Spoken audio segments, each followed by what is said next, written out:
टुनटुनी चिड़िया ने अपनी दोनों भैंसों का दूध निकाला और अपने तबेले के बाहर ग्राहकों को बुलाने निकल पड़ी। कालू कौवे, मिट्टू तोता, कबूतर भैया, दूध ले जाओ। चेल दीदी, दूध निकाल लिया है मैंने, बर्तन लेकर जल्दी आ जाओ। टुनटुनी, आती हूँ। हाँ चिड़िया बहन, मैं अभी आया। ऐसे टुनटुनी चिड़िया सबको आवाज लगाकर वापस अपने तबेले में आ जाती है। कुछ ही देर में दूध लेने वालों की लंबी लाइन लग जाती है। टुनटुनी चिड़िया बारी बारी से सबको दूध देती।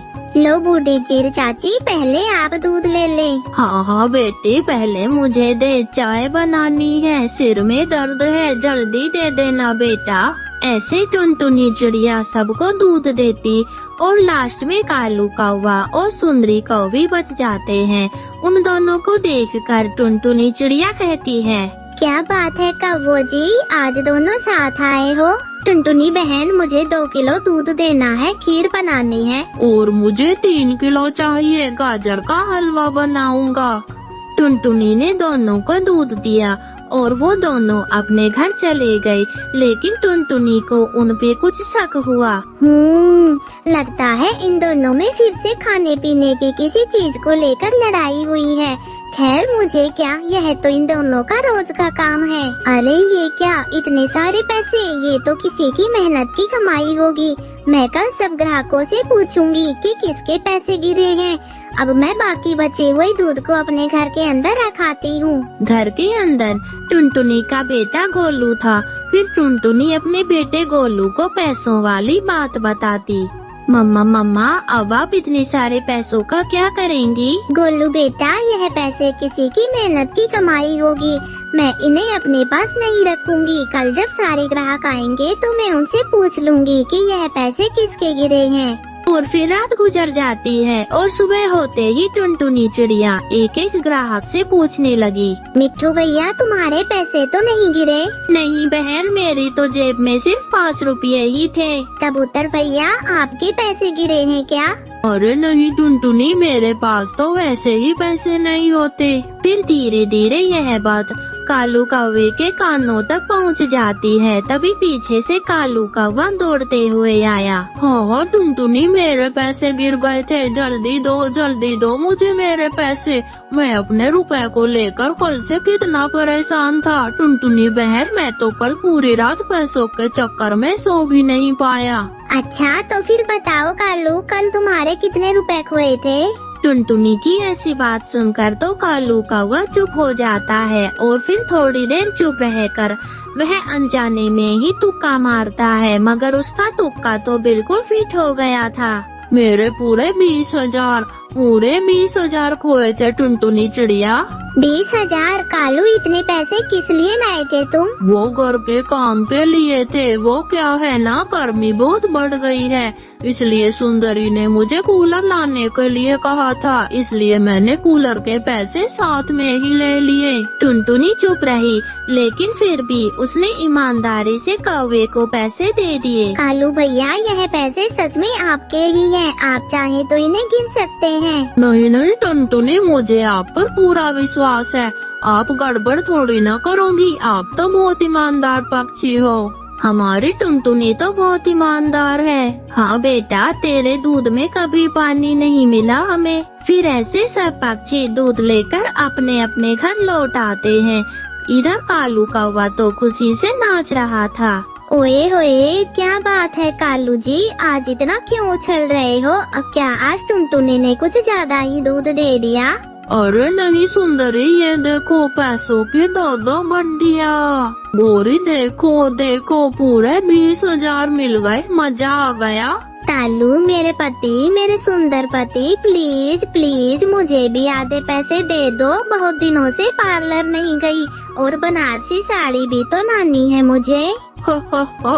ठीक है, तुम भी क्या याद रखोगी। लो आधे पैसे लो, खूब मजे करो। इस तरह से कालू कौवा और सुंदरी कौवी वो दोनों बहुत खुशी मनाते और इधर भूरी चील अपने पति के साथ टुनटुनी चिड़िया के घर आती है। टुनटुनी, मेरे 20,000 रुपए खो गए हैं। कल यही दूध लेने आई थी, क्या तुम्हारे यहाँ मिले? मैं कल तुम्हारे यहाँ भी आई थी, मगर बहन तुम मुझे यहाँ नहीं मिली। मैंने तो पूरा जंगल छान लिया पर मुझे कहीं भी रुपए नहीं मिले। बहन, कहीं आपके घर में तो मेरे पैसे नहीं गिर गए?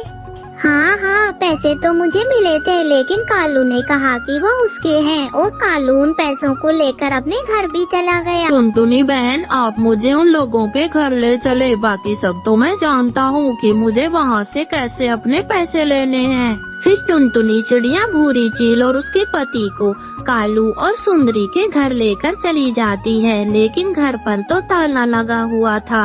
वे सब वहीं घर के बाहर बैठ जाते हैं और थोड़ी देर बाद वो दोनों घूम फिर कर आ जाते हैं। कालू कौवे, तुमने झूठ बोलकर मुझसे पैसे लिए, जबकि यह पैसे तो भूरी चील के थे। अब जल्दी से इन्हें इनके पैसे वापस करो। हाँ कालू, वह पैसे मेरी पत्नी से गिरे थे। अब तुम चुपचाप उन पैसों को लौटा दो, वरना मेरा 2.5 किलो का पंख है, एक मैं ही यही लौटा दूंगा तुम्हें। चील दीदी, मुझे तो पैसों के बारे में कुछ नहीं पता, मैं तो निर्दोष हूँ। तुम्हें जो भी करना है इस कालू के साथ करो, यह अपनी बुरी आदत से बाज ही नहीं आता। कालू कौवे, मुझे मेरे पैसे जल्दी दो। कहाँ है मेरे पैसे? वह पैसे तो खर्च हो गए, हमने घर का सारा सामान खरीद लिया, अब कुछ नहीं बचा चील दीदी। कालू कौवे, मैं तुम्हें 2 दिन का समय देता हूँ, यदि मेरे पैसे समय पर वापस नहीं दिए तो तुम्हारा बहुत बुरा हाल होगा। तुम दोनों कान खोलकर सुन लो। फिर ऐसे वो दोनों कालू और सुंदरी को धमकी देकर वहाँ से चले जाते हैं। कालू और सुंदरी के तो होश उड़ गए थे कि 2 दिन के बाद अब उनका क्या होगा। कालू के बच्चे, अब तेरी वजह से मैं भी मरूंगी, वह बुरी चील अब मुझे भी मारेगी। सुंदरी, मुझे क्या पता वह पैसे चील के थे। इन सब की जड़ वो टुनटुनी चिड़िया है। ना वह मुझे पैसे देती और ना ही बदमाश चील हमारे घर आकर मुझे धमकी देकर जाते।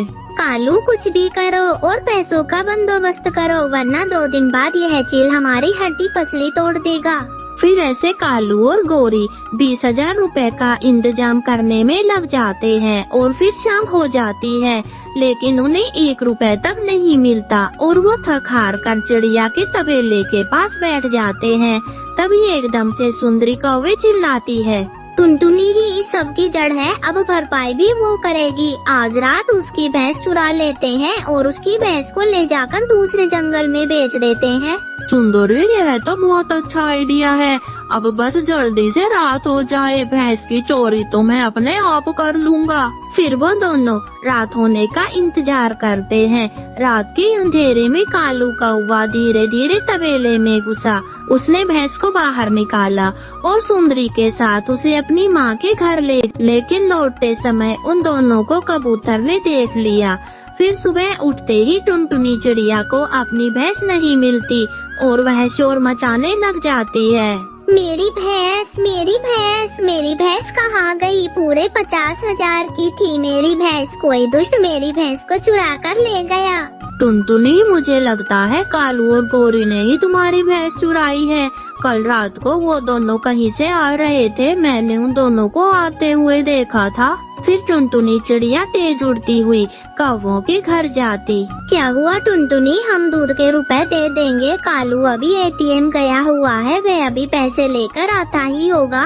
सुंदरी, मेरी भैंस चोरी हो गई है और किसी ने कल आपको दूसरे जंगल से आते हुए भी देखा था। अब तुम सच सच बताओ, मेरी भैंस कहाँ है? ओ टुनटुनी की बच्ची, मैं तेरा मुंह तोड़ दूंगी अगर और कुछ तूने फालतू बोला तो। मुझे नहीं पता तेरी भैंस कहाँ है, बड़ी आई यहाँ पर भैंस पूछने। इतना कहकर सुंदरी कौवी अपने घर का दरवाजा बंद कर लेती है। कबूतर भैया, कालू तो घर पर है नहीं और सुंदरी तो कुछ बताने वाली नहीं। चिड़िया, मुझे लगता है इन दोनों शैतानों ने तुम्हारी भैंस को किसी रिश्तेदार के यहाँ ले जाकर खड़ा कर दिया है। हाँ कबूतर भैया, मुझे पता है, दूसरे जंगल में सुंदरी की माँ रहती है, उन दोनों ने भैंस को वहीं अपनी माँ के पास छोड़ा होगा। तो फिर चलो जल्दी से हम दोनों भी दूसरे जंगल में जाते हैं। फिर कबूतर और टुनटुनी चिड़िया दोनों सुंदरी की माँ के जंगल में चले जाते हैं। बेचारी भैंस तो धूप में एक खूंटे से बंधी हुई थी। टुनटुनी चिड़िया अपनी भैंस को ले आती है। अब मैं इस तबेले में ही सोया करूँगी अपनी भैंसों के साथ। अब उन दुष्ट कौवों का कुछ नहीं पता, न जाने फिर से वो कौन सी कहानी को अंजाम दे दे। माँ जी भैंस कहाँ है? मैं ग्राहक लाया हूँ। कालू बेटा, भैंस तो यहीं बंधी थी, अब पता नहीं कौन ले गया। निकम्मे कौवे, मेरा समय बर्बाद कर दिया, मेरी ही गलती है। फूटी कोड़ी के तुम भैंस कहाँ से बेचोगे? ऐसे वह तोता सेठ वहाँ से चला जाता और 2 दिन बीत जाते हैं और चील पति पत्नी कौवों से पैसे लेने आ गए थे और पैसे ना पाकर वो दोनों बहुत गुस्सा हो जाते हैं। ले चलो इन दोनों पति पत्नी को, इन्हें अपने घर पर और इन दोनों से खूब काम करवाएंगे। जब तक हमारे 20,000 रुपए वसूल नहीं हो जाते तब तक इन दोनों को मैं अपने घर पर नौकरानी बनाकर रखूंगी। फिर चील कालू और सुंदरी को अपने साथ ले जाता है और खेत में खूब मेहनत करवाता। कालू और सुंदरी के तो पसीने ही छूट जाते हैं। बदमाशों, रुको नहीं वरना मार पड़ेगी, जल्दी जल्दी काम करो वरना तुम्हारे पंख तोड़ दूंगा। होए, मर गया, मैं तो मर गया। आज के बाद किसी से झूठ बोलकर पैसे नहीं लूंगा। निखट्टू कामचोर कालू, तेरी वजह से मैं भी मर रही हूँ। भला मेरी क्या गलती थी? चील दे, मुझे जाने दो। हो सके तो कालू से ही मेरा काम करवा लेना। बकवास बंद करो और जल्दी जल्दी अपना काम करो वरना मैं अपने पति को बुला लूंगी। अगर मैंने अपने पति को बुला लिया तो वह तुम्हारी हड्डी पसली तोड़ देगा। जल्दी जल्दी काम खत्म करो तुम दोनों। ऐसे कालू और सुंदरी तेज धूप में लगातार काम कर रहे थे। चील पति पत्नी आराम से अपनी चारपाई पर बैठे थे। तो दोस्तों, ईमानदारी सबसे बड़ी दौलत होती है। झूठ बोलकर दूसरों का हक छीनने वाले अंत में हमेशा पछताते हैं। तो प्यारे दोस्तों, प्लीज हमारी कहानी को लाइक और चैनल को सब्सक्राइब करना। आपका बहुत बहुत धन्यवाद।